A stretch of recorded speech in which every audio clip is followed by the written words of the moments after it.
hari-hari ini lagi viral berita seorang Gus.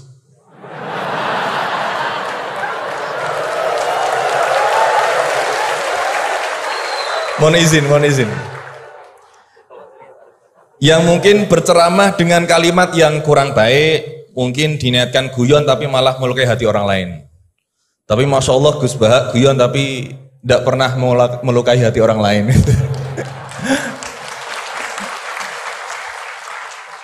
Nah pertanyaan saya Gus, ngapunten, karena ini pasti ke Gus Baha, tidak mungkin ke Gus Quraisy Shihab, tidak mungkin. Karena pasti Gus Baha.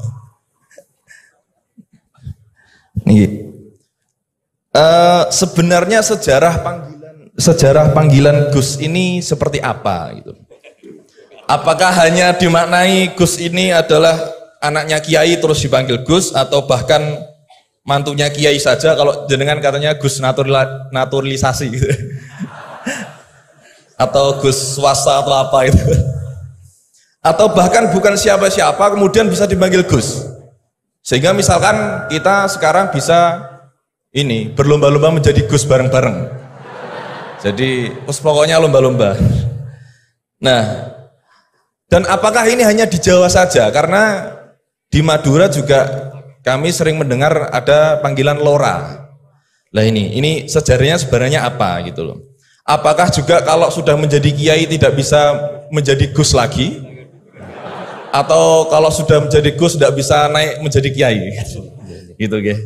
Itu pertanyaan yang kedua saya. Dan nyuwun sewu, di zaman Rasulullah itu apakah putranya Rasulullah juga dipanggil Gus? Kan juga tidak kan. Maka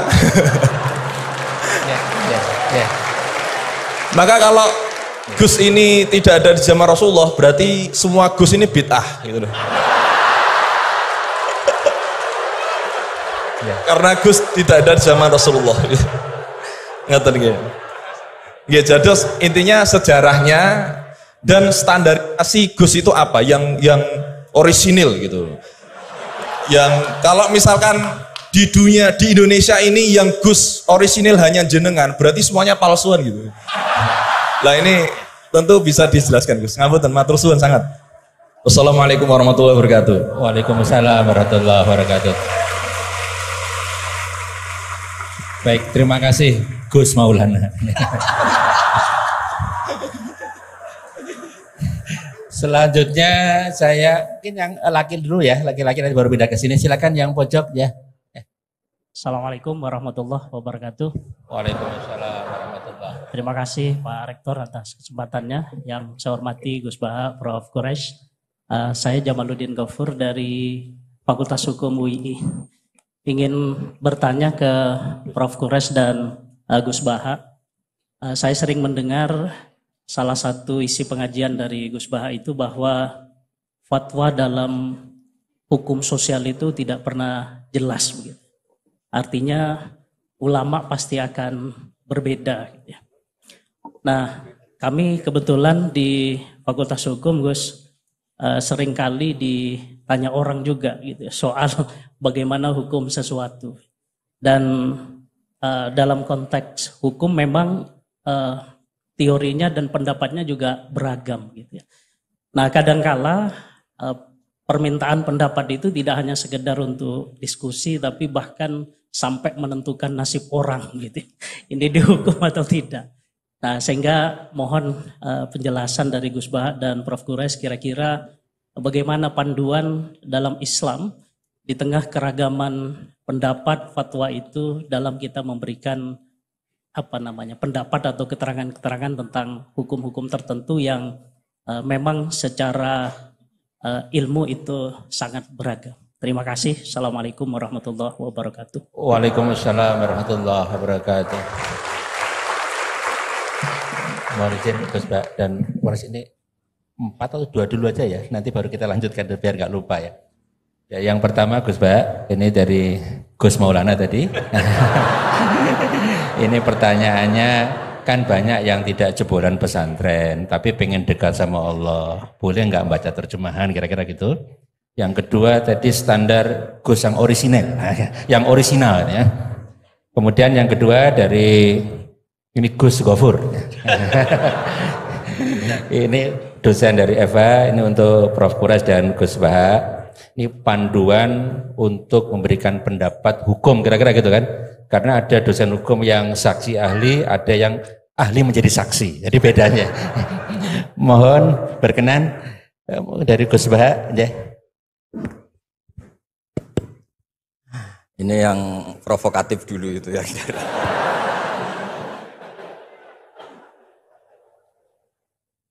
Semoga diampuni oleh Allah Ta'ala. Begini, satu itu saya tidak medsosan, tapi ya dengar-dengar laporan macam-macam lah tentang sekian pihak itu. Begini, saya cerita ini biar sampean tahu bahwa Pak Rektor ngundang saya ini tidak salah. Kan? Memang benar-benar pemateri yang baik. Ya kalau kata Nabi Yusuf kan ini hafizun alim, orang harus zikru manaki binafsi, orang boleh cerita kelebihannya asal itu faktual. Begini, suatu saat, ini cerita di kitab Ikhya, suatu saat Nabi Musa itu sholat istisqa. Itu doa apa saja itu sudah dipakai. Enggak mandi, Nabi Musa enggak mandi, tetap enggak mandi.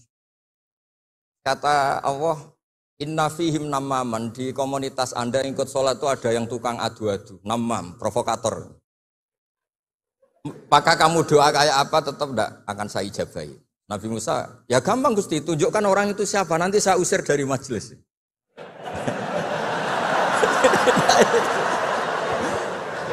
Jawabnya Allah itu lucu. Saya ini orang yang mengharamkan namam, mengharamkan namimah. Kalau saya menunjuk orang itu berarti saya juga namam. Intinya itu Allah terus mengabaikan sekian peristiwa namam. Jadi kalau pertanyaan provokatif terus kayak gitu itu mesti diabaikan oleh Allah Ta'ala. Karena nanti repot itu. Repot. Memang saya termasuk Gus yang asli itu jelas kalau itu.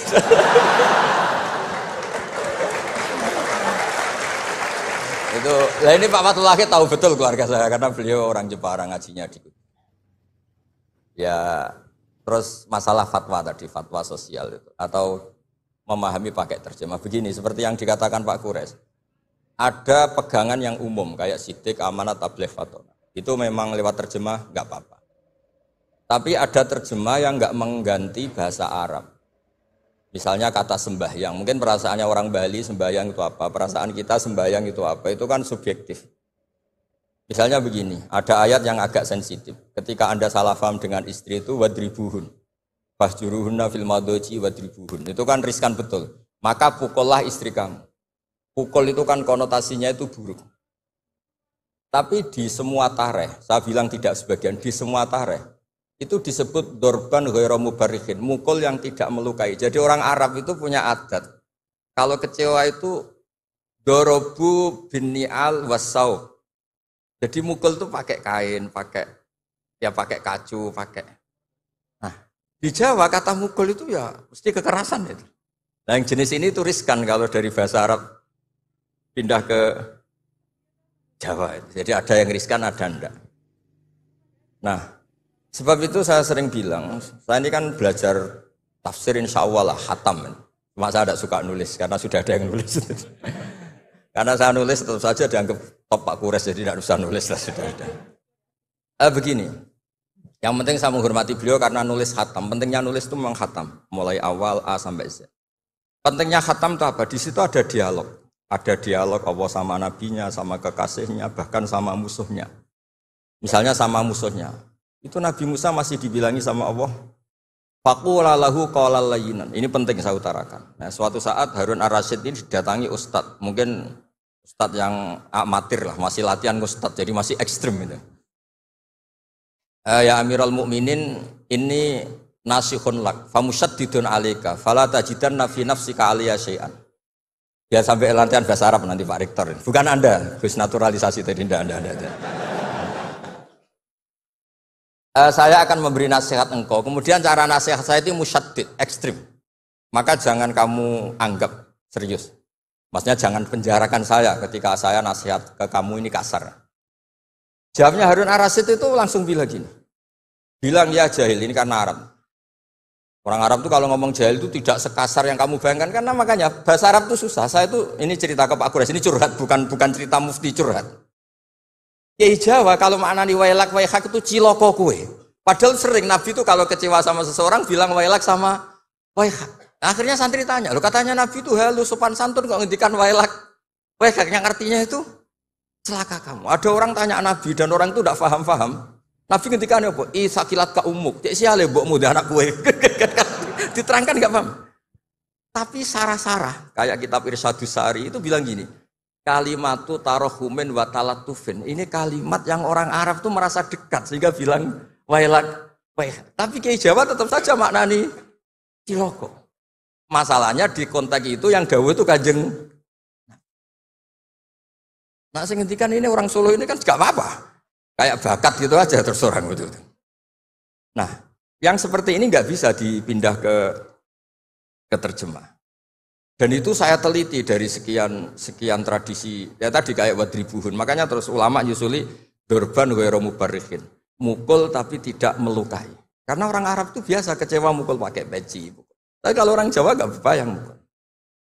Kedua misalnya contoh mahar. Orang Arab kalau masih mahar itu banyak.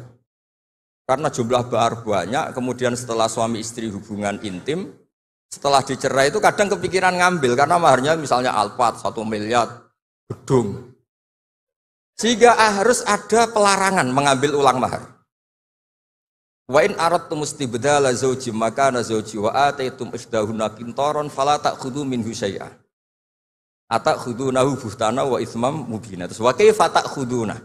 Mahar yang sudah kamu kasihkan jangan kamu tarik lagi. Wong kamu sudah hubungan suami istri kok maharnya ditarik lagi. Jangan. Kenapa ada kata jangan ambil lagi? Karena maharnya itu Alphard, gedung, uang 1 miliar. Dulu Pak Rektor ketika nikah itu seperangkat alat sholat, gak dilarang juga gak akan diambil itu. Artinya gini, gak mungkin andikan Quran turun di Indonesia ada kata fala ta'khudhu minhu syai'a. 100.000 seperangkat alat. Saya jadi kiai itu sampai bosan karena tiap nikahkan tuh maharnya seperangkat alat sholat. Itu kalau sudah nikah 10 tahun bentuknya sudah kayak apa ya? Itu nggak usah Allah repot-repot bilang jangan ambil lagi, jangan ambil lagi. Nah, itu kondisi yang antara kita dan tradisi Arab itu beda. Dan saya belajar tafsir sampai segitunya, makanya nggak salah lah kalau saya diundang itu nggak salah. Maksud saya yang naturalisasi tadi ya nggak usah diundang gitu maksudnya. Kalau nggak memenuhi kualifikasi tafsir loh ya. Ya karena kalau nggak memenuhi kualifikasi apa tafsir. Tapi jangan terus ngundang saya terus, nggak mau juga saya. Nah tadi yang pertanyaannya Pak dosen Pak Ghafur tadi. Nanti Pak Kures nambahin. Hukum sosial itu memang nggak pernah mengikat di semua sisi ya, karena memang patokannya itu begini. Saya ambilkan contoh di Quran ya, karena ini memang tema tafsir. Di hal-hal sosial itu kekasihnya Allah pun didhawuhi Allah begini. Wa in adri la'allahu fitnatul lakum wa mata'un wilakhin. Wa ma adri ma yuf'alu bi wala bikum. Jadi Nabi misalnya mau perang, misalnya perang apa ini. Allah terus bilang, Muhammad kamu tenang saja, pasti menang. Enggak. Karena kalau dibilang begitu, nanti kendilnya Nabi atau keberanian Nabi dikirakan ada jaminan. Tetap. Sehingga nyuwun sewu Nabi juga pernah mengalami perang menang di Badar, pernah mengalami kalah di Uhud. Jadi di bab-bab sosial itu memang Allah membiarkan hukum sosial yang berjalan. Sampai Ibnu Khaldun ngendikan begini, saya masih ingat betul dan itu saya pegang. Nabi sebagai Nabi itu kena aturan hukum sosial. Meskipun beliau punya mukjizat kayak apa, ketemu orang harus santun, ketemu anak kecil harus sayang, ketemu orang sepuh harus hormat. Andai kan Nabi bisa terbang ke langit sekalipun, Mi'raj, tapi ketemu anak kecil nampar, ketemu orang sepuh ngeludahi, tetap gak diterima oleh publik. Walau kunta faddan ghalidal qalbi lan faddu min khawlik. Betapa pentingnya tata krama sosial. Kata Ibnu Khaldun, hadza Rasulullah man uyyida bil kauni kulli. Ini Rasulullah orang yang di backup sekian alam raya. Tapi sekali melanggar tata krama sosial, tetap lan faddu min khawlik. Orang akan bubar. Sampai ngegoskan saya, sekarang tak pisoi. Wah Gus apa Gus kok mison, mesti langsung gitu. Nah coba misalnya sekarang, nyon sewu, saya ngeludahi Pak Rektor, langsung dipecat ya. Artinya tatanan sosial, meskipun saya keramat.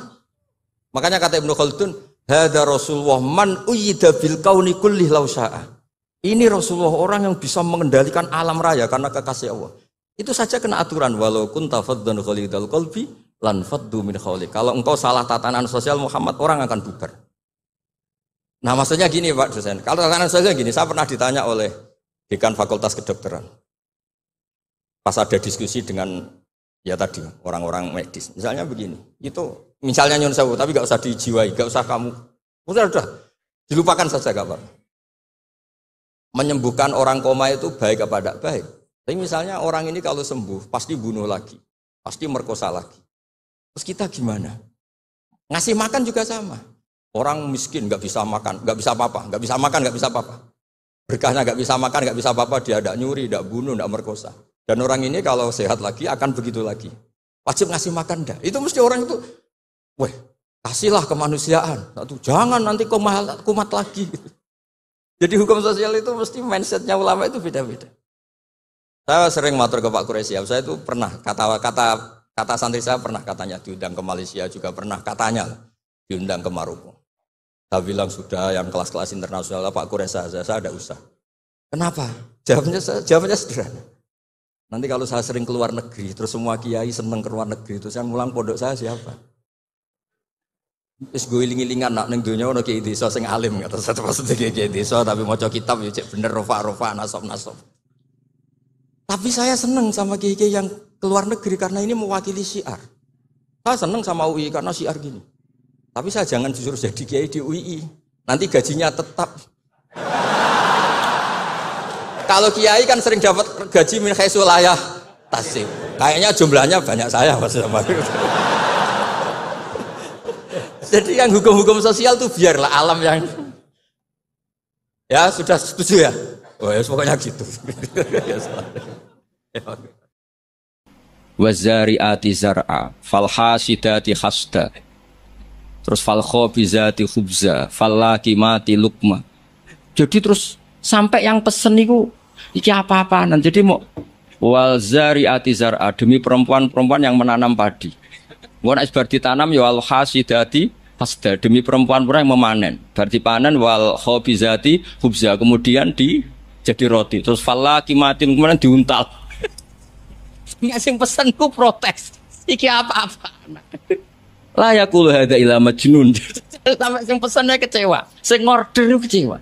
Wah yo ora kasil nek gumuk nyanyi Quran yo ora kasil. Iku apa-apaan niku wong perapatan nak iso kira-kira gitu. Jadi makanya Quran itu ya santai saja, enggak apa-apa. Kalau kamu enggak percaya Quran, kul fa'tu bi asyri suwarim mislihi muftariyat. Kalau asar enggak bisa surah saja, enggak kalau 10 surat enggak bisa satu saja. Dan Quran fair sampai watu manistata'tu min dunillah. Enggak apa-apa kamu minta bantuan. Sehingga ketika dikarang nyanyi alam nasroh adib ja'u madib. Nyanyi parah. Kula niku apal ora krana kula pecintamu saya lama karena saya peneliti. Nyanyi alam taroh itu begini. Al-filu mal-fil wa ma adraka mal-fil lahu khurtumun tawil wa dailuhu qasir. Kamu tahu apa itu gajah itu apa? Gajah itu hewan yang khurtumun tawil punya apa?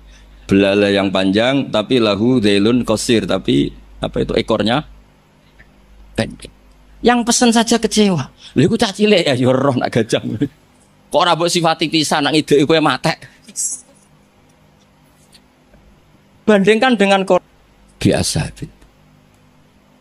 Jadi kualitas Quran itu luar biasa. Nah, sehingga terus kita ini harus tahu bahwa mukjizat Nabi tertinggi itu apa? Quran. Makanya Burdah itu kalau muji Quran itu luar biasa. Ayatul hakim minar rahmani muhdatsatun qadimatun sifatul mausufil kitab terus sampai sak terusé. Wa hakamatun fama yubkina min subain sak terusé. Di antara sifat yang diutarakan Burdah apa? Kalau berdebat itu tidak pernah kalah.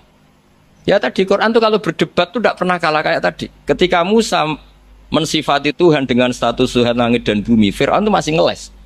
Jadi ketika dikatakan yang nuhani nenek moyangmu, mafhumnya apa? Fir'aun tidak Tuhan karena punya nenek moyang. Kalau Fir'aun Tuhan berarti nenek moyangnya tanpa Tuhan. Ya, ini cerita-cerita tentang apa mukjizatnya. Kalau cerita sidik tentang kiro asapah. Ini kemudian sesi kedua nih.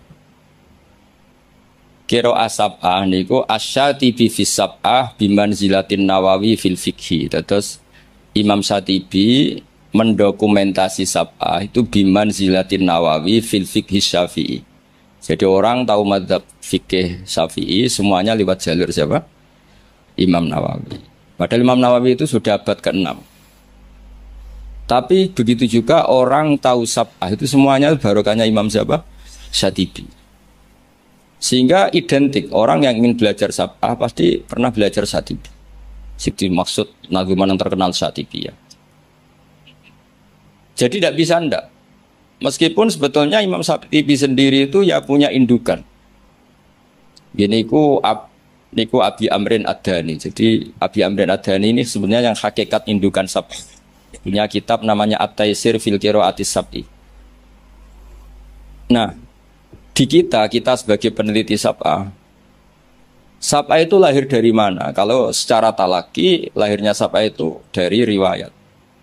Al-qira'atu sunnatun mutaba'ah, qira'atu sunnatun mutaba'ah. Tapi apapun itu riwayat, sab'ah itu bisa dianalisis oleh pakarnya, oleh ahlinya. Saya beri sekian contoh bahwa sab'ah itu bisa dianalisis. Dan contoh ini pasti benar, tidak mungkin salah. Karena sesuai yang ditadwin, sesuai yang dibukukan para ulama. Kalau ada hamzah satu, ditambah ada lagi karena istifham. Ya normalnya dibaca semua, misalnya a'jamiyun. Memang a'jamiyun itu maknanya orang ajam. Memang sudah berhamzah. Lalu ada hamzah istifham. Kemungkinannya ya bitahqiqil hamzatain. Terus kita baca apa? A'jamiyun. Atau karena dua hamzah ini jejer, kemungkinannya kita baca idgham. Berarti baca a'jamiyun. Tapi sanad kita kira atau asim min riwati hafaz bacanya apa? Tasil. Sehingga kita baca apa? A'jamiyyu wa'arab. Begitu seterusnya di semua tema-tema sab'ah. Nah, kenapa hamzah itu bisa jadi korban? Karena hamzah ini huruf oportunis. Sebenarnya sampean bingung nggak lah? Enggak sekali kita bingung tak lereni. Mulanya sampean harus pura-pura paham atau paham betul. Saya beri sekian contoh. Sampean kalau ngaji sorof, itu kan amana, yu'minu, imana. Terus ujuk-ujuk fahuwa mu'minun, wadha kamu manun, terus amin. Sekarang kita elal satu-satu. Engkau tak wacana kitab sab'ah ini, kitab tinggalane Mbak Isam. Kalau gak ada, yo gak ada tahu tak sinau nih. Kalau cucu Mbak Isam ingin bersaing, kalian kulo kudu sinau kitab niki khatam. Nanti baru nantang kulo. Macane bener di. Ojo mau di dokumen tok ora diwaca. Nak ndelok kumuwe ketoke ora tau diwaca. Mboten sampeyan rasa tersinggung biasa mawon. Kalau beri contoh nggih. Amana asluhu a'mana ala wazni af'ala istama'at alhamzatani. Walhasil terus faqulibat saniyatuhuma napa? Alifan. Dadi napa? Amana. Tapi orang-orang iklal itu ya oportunis. Amanah diganti alif karena harokatnya fathah. Harusnya ya yu'minu diganti wawu yu'minu. Maka ada qiraah yu'minu. Mu'minun, bukan mu'minun tapi mu'minun. Yaitu qiraahnya Abu Ja'far Al-Qari. Nah sekarang amana yu'minu i'manan harusnya. I'manan diganti jariyah menjadi apa? Jadi ubdilat alhamzatus saniyah ya'an liwuku'iha ba'dal kasdi a'mana ubdilat hamzah saniyah alifan liwuku'iha ba'dal fathah. Normalnya yu'minu juga dielal. Tapi Imam Asim ini aneh. Amana dielal, innal ladzina amanu dielal, bukan a'manu. Tapi yu'minu tidak dielal. Masdar dielal lagi, isim fa'il tidak dielal. Qad aflahal mu'minun. Fi'il amar dielal lagi, wailaka amin, bukan wailaka amin tapi wailaka amin ala wazni af'il. Awas tuh kena bingung langsung tak lereni berarti. Lanjut. Sehingga hamzah itu apa? Hamzah itu mala surata lahu min lafdhi. Hamzah itu satu huruf yang oportunis, tidak punya bentuk. Nah, gara-gara gak punya bentuk itu ada sekian ulama cara menduga.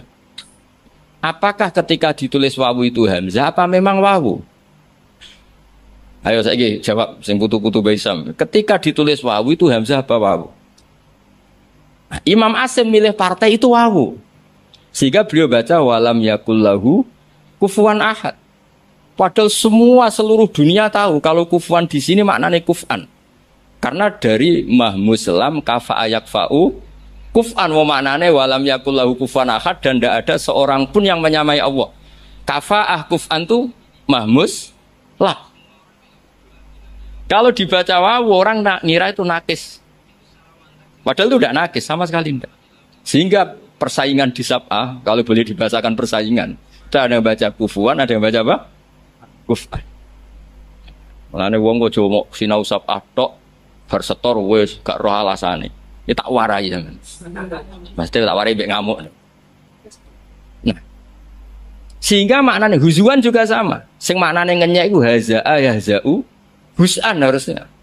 Tapi Imam Hasim baca huzuan. Tapi beliau di fi'il baca pakai hamzah. Allahu yastahzi'u. Maka ada pesaingnya yang baca yastahzi. Dong ya. Karena ditulis suratil ya. Sehingga dibaca apa? Yastahzi. Nah itu terjadi perdebatan ulama. Karena di Rasm Utsmani hanya tertulis wawu, ya, alif. Kalau sampean latihan khot, ja'a umru'un. Setelah ro tulisannya apa? Wawu karena dhamma. Kalau ro'a itu imro'an ditulis alif. Jangan fathah, alif karena setelah fathah. Marartu bimri'in ditulis pakai ya karena ba'dal kasr. Sama-sama maknanya ya seorang umru'un itu, tapi khina raf'i kutibat bil wawi wa khina nasbi bil alif wa khinal jarri atau wa khinal kasra bil ya. Yo angel tenan ngaji sapah. Nak dipikir nganti ngene. Tenak fotokopinan setor bariku wis to ya sudah. Nah, sehingga harus ada yang menekuni itu. Alhamdulillah Mbak Hisam termasuk menekuni itu karena beliau diperintah Mbak Munawir untuk ngaji sama Mbak Arwani. Padahal dulu temannya. Karena yang lebih dulu belajar sapah siapa? Mbak Arwani. Tapi sapah itu bisa dianalisis. Ya caranya seperti yang saya katakan tadi. Dan peristiwa tersulit dalam sapah yaitu hamzah. Makanya tadi misalnya Al-Ana misalnya. Fir'aun itu ketika mau mati kan iman. Ya kita tahu ya Fir'aun setelah mau mati terus Jibril gak terima. Kok enak nih dunia kurang ajar kok mati husnul khotimah. Jadi Jibril itu cara manusia ya rontok-rontok piye, rontok sentimen. Masyhur itu ketika Fir'aun mau ngelafatkan la ilaha illallah dijejeli. Tapi ra dijejeli tekek ke sama. Iku Gus Sapang karena enggak ada tekek pas dijejeli napa? Turab. Fadassa fi fihi at-turab. Terus sambil ngendikan al-ana waqat asaita qablu. Kita tahu harusnya lafaz itu hanya al-ana ing dalam saiki. Yaitu hamzahnya hamzah bawaan al, terus ketambahan hamzah istifham. Mestinya ya al-ana, ono ing dalam saiki. Mosok saiki kowe iman, waqat asaita qablu dhisik kowe kurang ajar kok enak. Wong kurang ajar kok husnul khotimah. Nah kurang ajare mau terima delok film gak masalah, iki kurang ajar nganti ngaku pangeran. Jadi yo ono malaikat sentimen itu, ono wong ape husnul khotimah ora oleh. Tapi cara kula setuju malaikat Jibril, cara Fir'aun akhirnya husnul khotimah yo mangkel tenan. Dia masuk kategori hidup poya-poya mati masuk surga. Makanya al-ana wa qad asaita qablu wa kunta minal mufsidin. Nah, nak ndelok tren seperti itu, tren bahwa ada dua hamzah itu pasti idgham. Ya harusnya bacanya ajamiyu wa arabi. Tapi karena qiraah sunnatun mutabah, guru-guru kita baca tasil ya kita baca ajamiyu wa arabi atau tas. Itu seterusnya. Jadi jangan sampai kita tidak tahu asal usul sab. Nah, sekarang terakhir contoh terakhir. Paling 10 menit nih. Nanti mulai bingung alhamdulillah ini karena sekali bingung berhenti. Sekarang sing maknane cerita itu apa? Loh ini saya menghormati Mbak Hisam karena beliau guru sabah. Sing maknane cerita itu naba. Ya kan amma yatasaalun anin nabilah. Maknane naba itu cerita. Ketika seorang nabi disuruh Allah ya masih pakai hamzah. Nabi ibadi anni anal ghafurur rahim. Berarti nabi critakno sira. Umumkan ke semua hambaku anni anal ghafurur rahim. Ketika seorang nabi punya tamu wa nabihum an-dhaifi semuanya pakai hamzah. Nah sekarang fan nabiyyu man amarahu wa bin naba an ahkamillah. Nabi itu siapa? Nabi adalah orang yang diperintahkan Allah untuk menceritakan ketentuan-ketentuan Allah. Normalnya pakai hamzah, bukan pakai ya. Nah, di sini kenapa Imam Nafi' baca wan nabiin. Ya ayyuhan nabiu. Dong ya. Lu dong tenan to ora? Nah, ora leren. Paham ya? Ya wis pinter lah. Nak pinter berarti iso leren deh. Jadi kemungkinannya loro cara Abu Nawas, mulang wong pinter ya leren, uga ora ana gunane. Mulang wong goblok ya wajib leren ora ana gunane. Sing wong pinter ora ana gunane mergo nguyahi segara taksilul hasil, sing ora paham diulang ya ora ana gunane mergo dadi wa ala kulli halin rasido jam 3 ngoten mawon kan. Nah, karena maknane naba itu cerita, wan nabiyu adalah orang sing mumbiun anillah atau nabiun anillah, disebut nabi ibadi wa nabihum andaifi.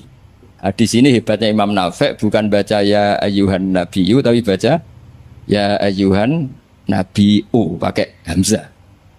Karena memang dia tidak nakis, dia itu mahmus lam. Mahmus apa? Lam. Makanya ada cerita meskipun itu dhaifah, itu ada orang Bani Tamim. Bani Tamim itu satu suku di Arab. Itu sowan Kanjeng Nabi, nimbali Kanjeng Nabi ngeten, ya Nabi Allah. Terus Nabi gujeng sambil tertawa Nabi ngendikan ana Quraisyun. Saya ini orang Quraisy. Nah, orang Quraisy itu diskusinya, logatnya, cara ngendikannya anti hamzah. Makanya terjadi kaidah fa Quraisyun lam tuhammis wa banu tamimin tuham. Sehingga orang Quraisy enggak suka baca huzuan tapi enggak suka baca huzuan tapi baca apa? Huzuan. Enggak suka baca kufan tapi kufuan. Orang Quraisy enggak suka bilang ya Nabi Allah tapi ya Nabi Allah.